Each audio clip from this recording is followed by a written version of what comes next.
it's all a game, and I think that's the way fashion should be for men. It's like they take it so seriously because they think the meaning to anything, you know, that if you wear this and that, you look like you're gay, or if you do this or that. It's really totally, I find it totally retarded. For over 20 years, Hedi Slimane has rocked the fashion world, bringing his obsession with music culture and pop icons into a new wave of designs that cross gender lines, redefined the waist, and placed shoulder pads back on top.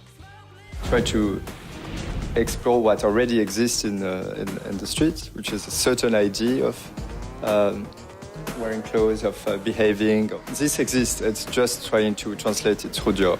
Is it a new masculinity, or is it just a pure masculinity? No, I think it's an evolution of masculinity. His love for androgyny led to an influx of men's style, and the era of the skinny suit and tie was born. The black tie, of course, it's homage. It's actually the modernist, grunge, lean homage to the original black tie, the black tuxedo, the YSL, why Yves Saint Laurent was so revered and loved, because he created the black tie, the black suit, the black tuxedo for women. So it was a replication or a replicant of a men's outfit or a men's dinner suit that was tailored specifically to women. So Hedi actually reinterpreted that. So to me, that was a masterstroke, because it allowed for us, the consumer, we were a little bit edgy and nervous because Yves Saint Laurent wasn't heading the most iconic brand on earth. And Hedi was this bon vivant. He was called l'enfant terrible because he was really changing the shape of fashion, and he became the creative director of that house. And that with the black tie collection, he really put his mark on the fashion world at that time. It was actually a phenomenal thing, a phenomenal to see how the world reacted to it. Slimane is a true artisan, uncompromising to his vision, which has been at the heart of his tumultuous ride, the extreme highs and lows of his career, from rebranding the house of Yves Saint Laurent to his next chapter at Celine. Slimane continues to push buttons and boundaries in pursuit of the great design. Everything is new, and in fact nothing is new. Nothing is new because like what we're trying to do on the Hedi line now is not like trying to be modern, or try to be young just to be young. It's really much like trying to be Saint Laurent. Hedi Slimane had been designing at Yves Saint Laurent for 3 years before the house of Gucci acquired it. He had arrived almost by accident. His work as a Louis Vuitton assistant had drawn the attention of the Saint Laurent CEO, Pierre Berger, who tapped him as the man to turn around the moribund fortunes of their menswear line. Slimane had just begun to find his signature style when Gucci, led by their hallowed creative director Tom Ford, stormed the offices of YSL. Ford had been raised to deity status by reversing the fortunes of the flagging Italian label. Now he looked to do the same for the French at Yves Saint Laurent. I think probably 90% of my success is my drive. There are a lot of designers who are maybe more creative, but maybe they don't work as hard, maybe they don't have my drive. When I was hired in 1990 at Gucci, the company was in such bad shape. By 1993, 94, we were almost bankrupt. By that time, I had assumed the role of design director. And the businessmen who were running the company at the time were spending all their energy focusing on how to break the company apart, what to do with it. So I had this moment where I was in complete creative control, and I could do whatever I thought was right for Gucci. So I designed a collection that was very, very different than anything Gucci had ever done. I also had at that time in my contract the stipulation that I was not allowed to speak to the press, that I was not allowed to publicly be the face of Gucci, that I was not allowed to step out on the runway. I broke all those rules. I did a collection that I believed in. I sent it down the runway, and at the end, I stepped out on the runway. There was a huge amount of excitement, both in the press and from buyers, and buyers started buying the collection. So immediately, 6 months later, those clothes were in the store, and they started to sell. And then I had another collection. Luckily, it was a hit. Another collection. Luckily, it was a hit. And our sales really started to take off. You know, they were doubling and doubling and doubling and doubling. By 1999, we were very successful. And so we bought Yves Saint Laurent. Ford insisted that all Saint Laurent designers report directly to him, creating a new and unfamiliar hierarchy that Slimane could not abide. After a single disastrous meeting with Ford, Slimane walked out on YSL and the golden ticket he had stumbled across 3 years prior. It seemed insane to many, and rightfully so. Who was Slimane? A 3-year veteran of design to question the messianic and unparalleled wisdom of Tom Ford. In time we know the answer. Hedi Slimane is a creature entirely unto himself. A force majeure of fashion whose fascination with rock and roll iconography permanently shifted menswear, and with it, the cultural perception of what an ideal man could be. Like the rock gods of old he so idolized, who could come to idolize him in return? Capitulation is simply not a part of his build. It is, and always has been, Hedi's way or the highway.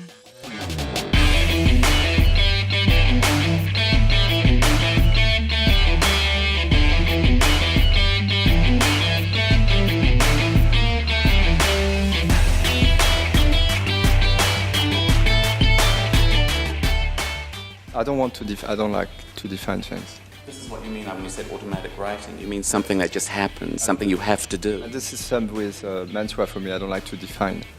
I like that it's very open. And the world is full of people who want to define it for you, though. Everybody wants to define, yes. Hedi Slimane was born July 5th, 1968. The son of a Tunisian father and Italian mother, he was raised in the pleasant but unremarkable suburbs of Paris. With a name directly lifted from the traditional Heidi, and the gradual emergence of his svelte frame and pronounced, almost feminine facial features, Slimane always expected his perception of genders would be slightly out of focus. But at an early age, he discovered a cultural respite from the generic machismo of mainstream society. Slimane was 6 years old when he received his first record, a live recording of David Bowie, produced as he tore headlong into his thin white Duke phase. The album was universally panned. Mick Jagger went so far as to claim that if he got the kind of reviews David Live did, he would honestly never record again. But for Slimane, it opened the door to a lifelong love affair with rock and roll. Seeing the pale, disheveled Bowie on the front cover allowed him to feel at ease with the idea of femininity within masculinity. A concerted interest in his later work as a designer. While Slimane became interested in a wide range of rock subgenres, including the Rolling Stones and the Clash, 2 bands he would later design for, he has stated that glam rock is the most significant influence for the future in both design and photography. Buying clothes for his hollow silhouette proved a near impossible task, and so at the age of 16, Slimane borrowed his mother's sewing machine and began to design his own. Being svelte, he discovered, had its advantages. I always thought clothes looked better on a lean figure. Life was not that unfair after all. There was a future for skinny people.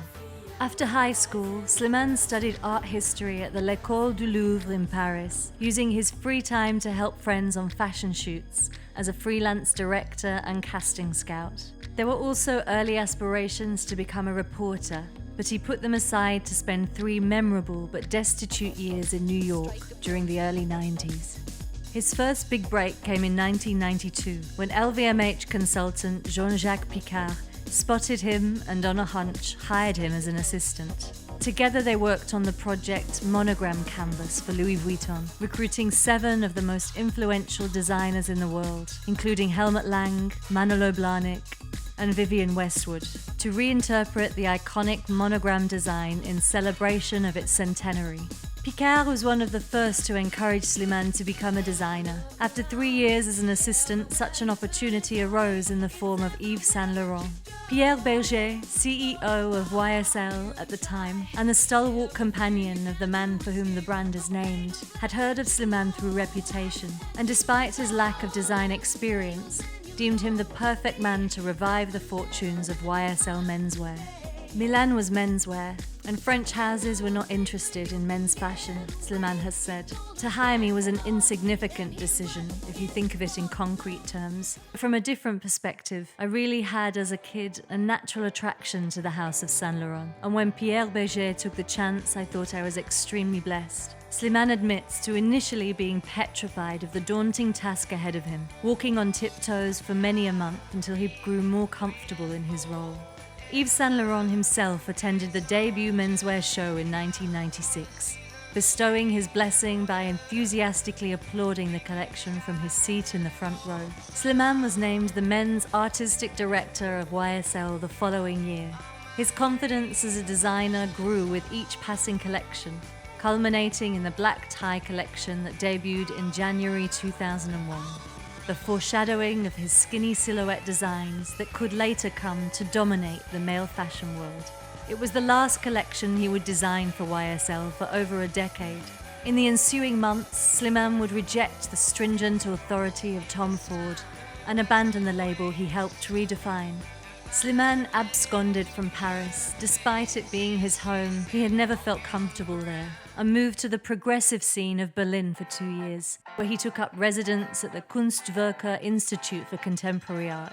It was during this time in Berlin that Slimane began to seriously indulge his burgeoning passion for photography. Well, I think when I sort of became, very connected with his work was very, very early in his career, is when he was a photographer. And in that time after Dior Homme, he went back to shooting. And I think actually part of his contracts now is that he's the director of photography for all campaigns.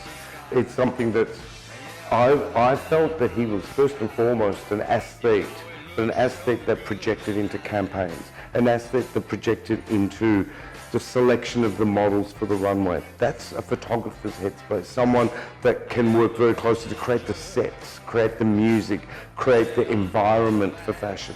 So he's really potent with all the environment of the design, not just the garment. And to me, essentially, that's someone that creates on multiple levels. And I think after doing designing, in my opinion, he created such successful stories and collections for Dior Homme.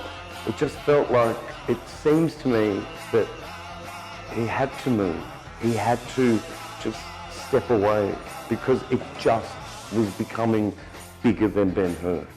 And some of his work that he did for Karl Lagerfeld during that time, the shoots that he did are beautiful, are phenomenal. His move to LA, his change of environment and change of life, like his, that amazing documentary that I saw on him. It's just the amount of multiple tasking of one human being, brand after brand after brand, it's frightening to see it. I think it's kind of meltdown material. But to move into something that he really loved, photography, that's genius. He took pictures of the locals and street kids with a unique flair for style. And perhaps most importantly to his later work as a music photographer, he began to document the underground dance club scene that Berlin is famed for. The photographs were eventually released to the public through an exhibition and Slimane's first book, the appropriately titled Berlin. Slimane's respite from the fashion world was a short one. During his time in Germany, he was offered the creative directorship of Jill Sander, but turned it down to accept a position at the head of the Christian Dior menswear line.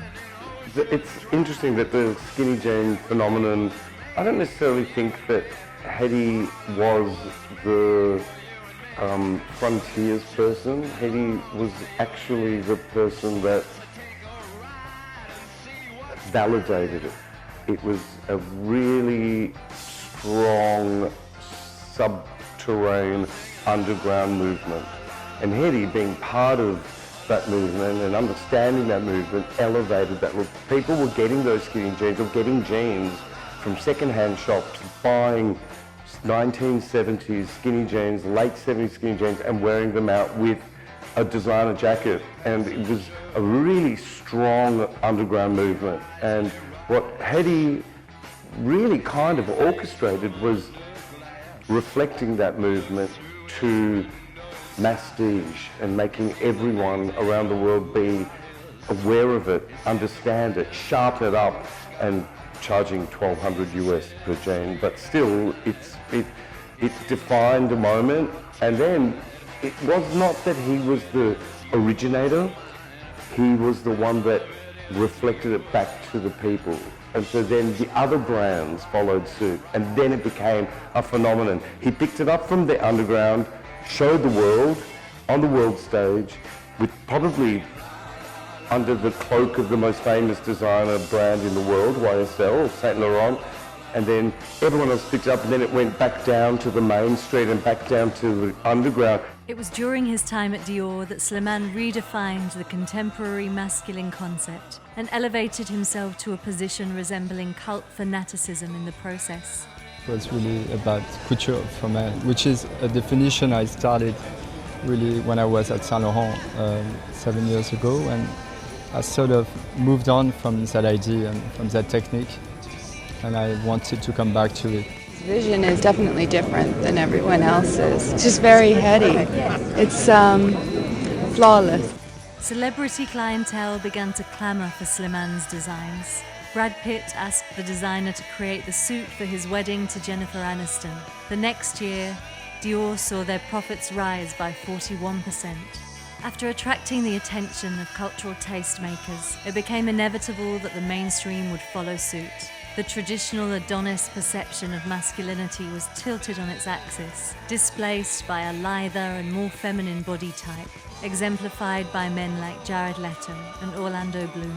It wasn't just the men either. Despite exclusively designing menswear, Slimane began to draw female wearers like Madonna and Nicole Kidman, women for whom his slender designs transferred across gender lines. In 2002, Slimane became the first menswear designer to win the coveted CFDA award for the International Designer. David Bowie, whom Slimane now dressed for tours, presented him with the award. He brought to men's collection the smouldering androgyny, a mysterious sexual allure that had always been the exclusive provenance of the women's collection. Thank you so much for your support. That's all I can say. The move to Dior had clearly been a masterful one for Slimane. Yves Saint Laurent, by contrast, was imploding.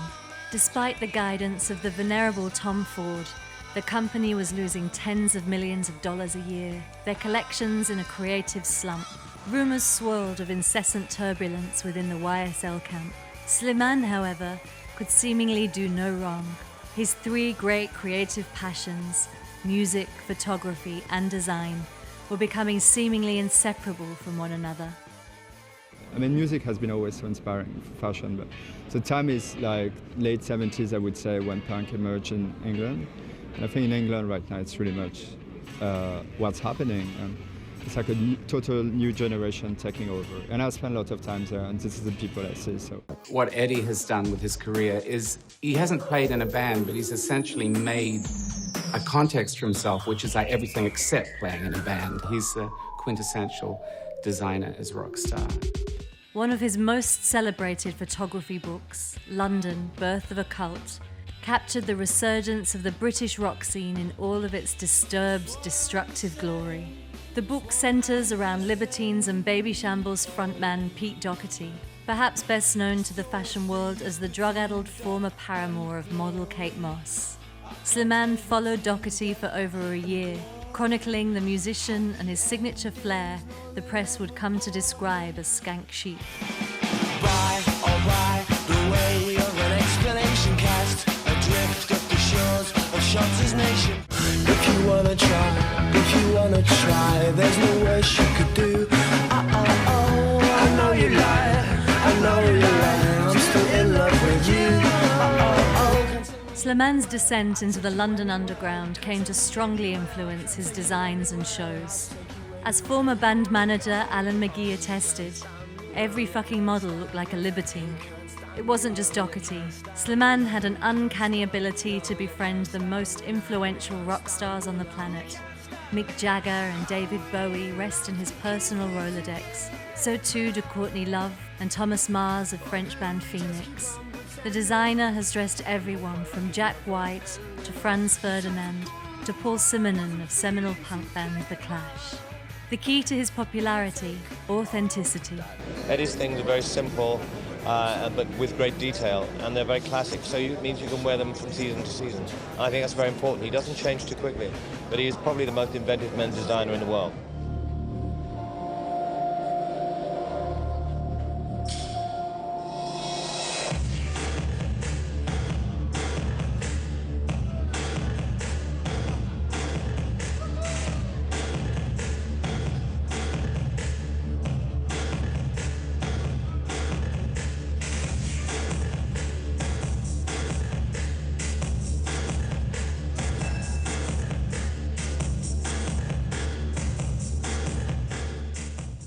The fabrics and the way he cuts and the details and the bijou, 1,000 different pieces of jewelry. I like that. It's very couture, the collection, so it's really much on the body, so it's really elongated and very, very sort of lean and quite aerodynamic too, like the idea of sort of creating the movement within the structure of the clothes.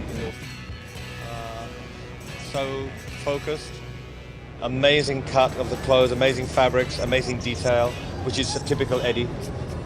Lots of jewelry, 1,000 pieces of jewelry apparently, and a little color. Just great clothes. It made me feel very modern, and it also made me feel very Dickensian as well. It made me feel like London in the 19th century. But also, it is so now, these clothes. But I could see little bits of early Gianni Versace in there.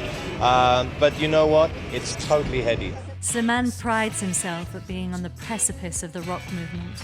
His celebrated shows are almost painfully cool, ultra-modern extravaganzas scored by the buzziest of both unknown and iconic bands, with set designs plucked directly from the youth culture of whatever city he finds himself entrenched in at the time.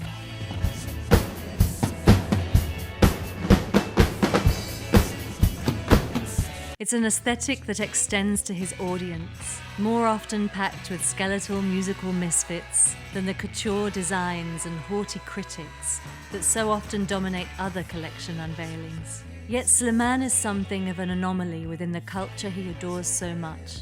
He doesn't drink, smoke, or take drugs, preferring to consecrate those who do. His demeanor, from every indication, is that of a shy, genial man whose immaculate politeness stands in stark contrast to the template of both the fashion and music industries, two avenues hardly renowned for their abundance of healthy egos. There is one area, beyond the commonality of creativity, that Slimane shares with many of his rock and roll idols: perfectionism.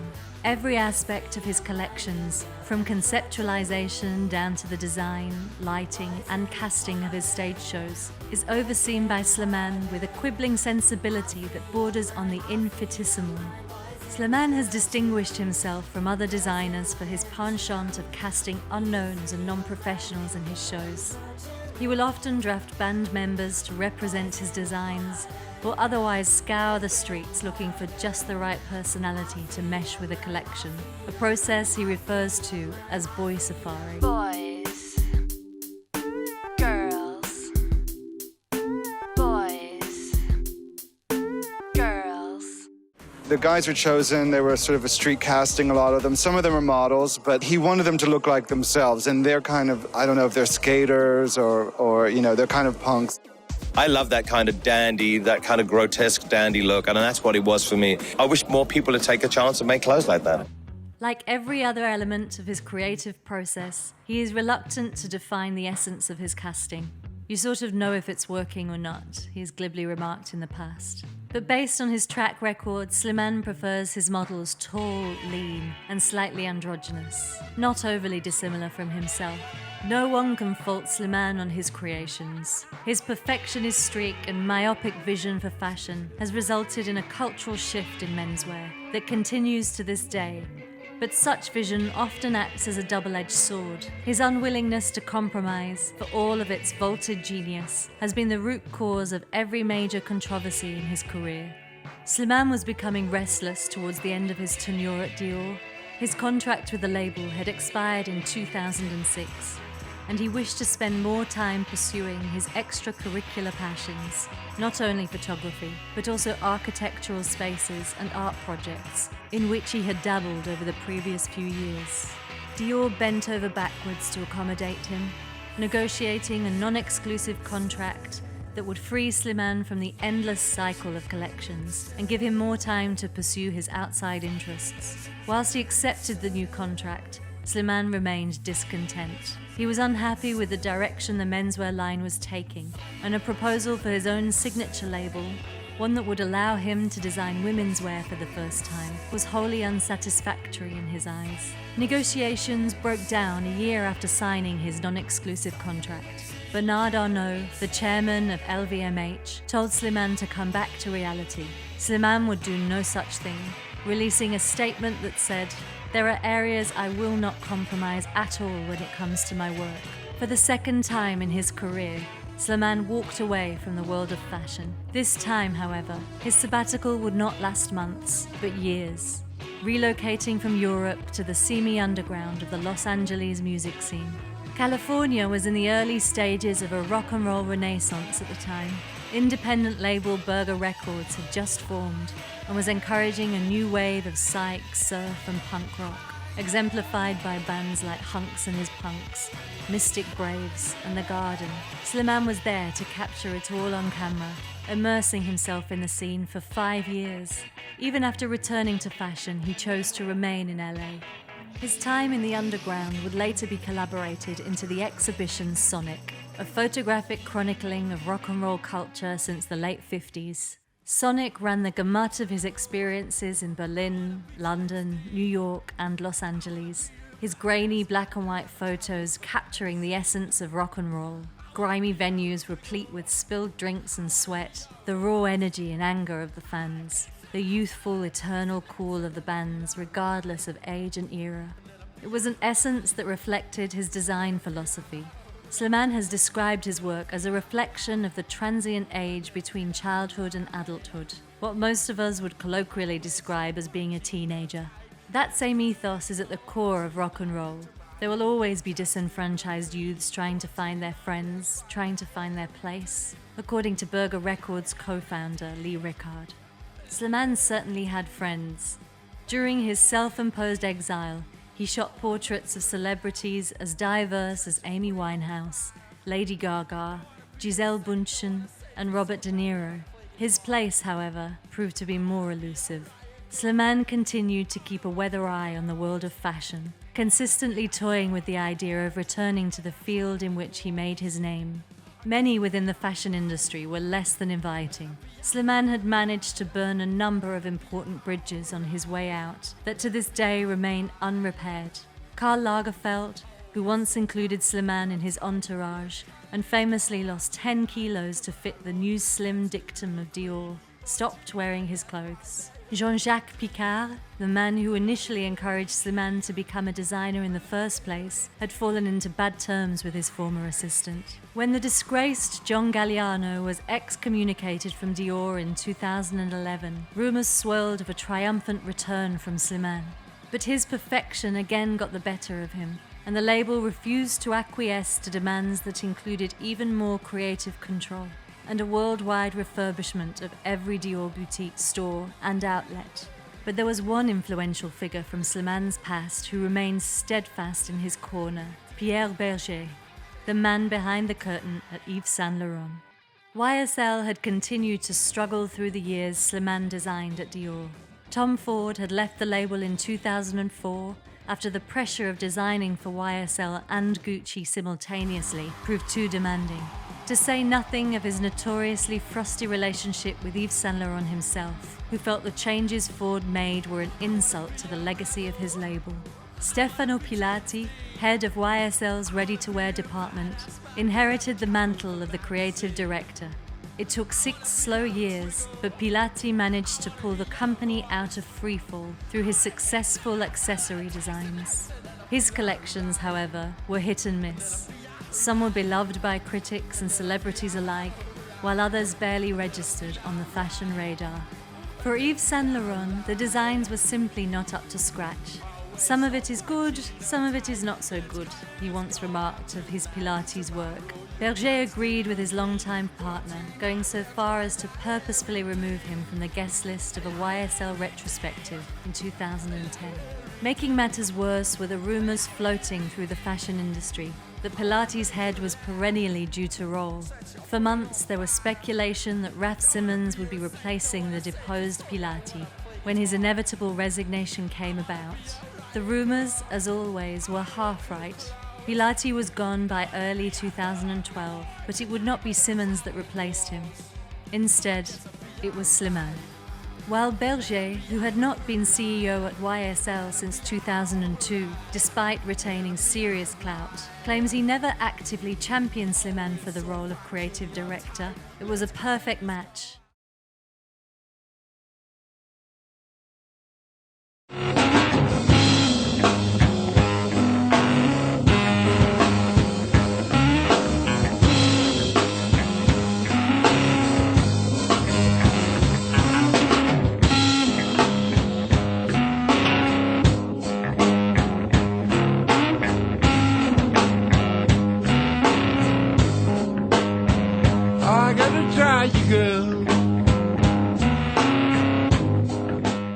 Wonderful, extraordinaire, amazing. I love the show. The greatest show I've ever seen since Saint Laurent's day. Not everyone saw the recruitment from Berger's point of view. Slimane had lost favour with the critics who so adored him during his time at Dior. When he sauntered into the house of Yves Saint Laurent and began to make sweeping changes, many saw the opportunity to fashion their pens into pitchforks. Under the perfectionist dictum of Slimane, stores were refitted to his specifications. The headquarters were relocated from Paris to Los Angeles, and perhaps most blasphemous of all, Yves was dropped from the name of the label. Critics demanded an explanation, but Slimane remained silent on the changes. Tensions mounted between the media and Slimane in the lead-up to his debut collection, with newly christened Saint Laurent Paris, especially when told of their requirements for entry into the show. Only approved photos of Slimane could be used in conjunction with articles. The brand was never to be referred to as its former name, and unlike the majority of designers, Slimane would neither be providing references for his collection, nor would he be speaking to the media after the show. Slimane had undoubtedly earned the near-unanimous ire of critics across the world, but fashion aficionados were more optimistic. There was tremendous hype surrounding the debut women's wear collection of Saint Laurent Paris, the first Slimane had designed in his career. He had stiff competition. Raf Simons, who had stepped into the creative directorship of Dior following the departure of John Galliano, unveiled his first collection just prior to the Saint Laurent Paris show, to thunderous applause. The fashion world expected Slimane to receive the same rapturous reception, but it never came. His debut collection was intended as a retrospective nod to the past works of Yves Saint Laurent, a way of acknowledging the past before moving the label into the present. Embroidered chiffon blouses and ruffled capelets, flared dresses and gold-sequined cardigan jackets all evoked a distinctly 70s touch, contemporized with a leathery touch of rock and roll and the Slimane staple of the uncannily thin construction. I like it very much, and suddenly we have Saint Laurent. After so many years, it was so difficult, and now Saint Laurent is back, and I'm very, very happy. I think it's marvelous. It's a genius. There seems to be a real sexy tendency this season, no? And what I think is that there's a lot of things that a lot of girls would love to wear tomorrow. Like Kate Moss said, oh my God, this is so me, I want it all. I think it was marvelous, fantastic, completely in the Maison style, and so it's really respected Saint Laurent, so it's perfect. There were a number of noteworthy names in Slimane's corner following the show. An eclectic gaggle including Anna Wintour, Lady Gaga and Kate Moss found the collection enchanting. Designer Diane von Furstenberg was old enough to have seen the debut collection of Yves Saint Laurent and found it beautiful. I thought it was pure Saint Laurent and I recognized my youth, she gushed. But to the great delight of critics, the collection failed to connect with a wider audience. The Business of Fashion website wrote that the game was up the moment they heard the somewhat muted applause and hushed voices after the show. What was most surprising, concluded esteemed reporter Lisa Armstrong, was how unsurprising it was.